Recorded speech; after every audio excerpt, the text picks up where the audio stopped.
Let me show you how to create a Trello account in your laptop, PC or mobile. It's super easy. First, open your Chrome browser and go to Trello.com.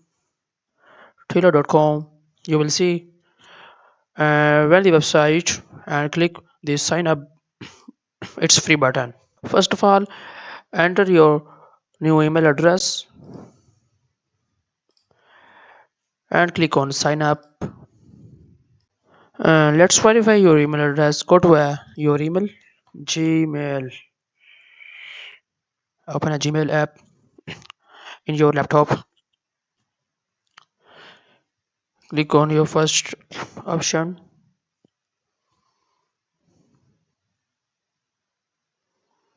and finally click verify your email. After that, type your name. My name is Harry and create a password.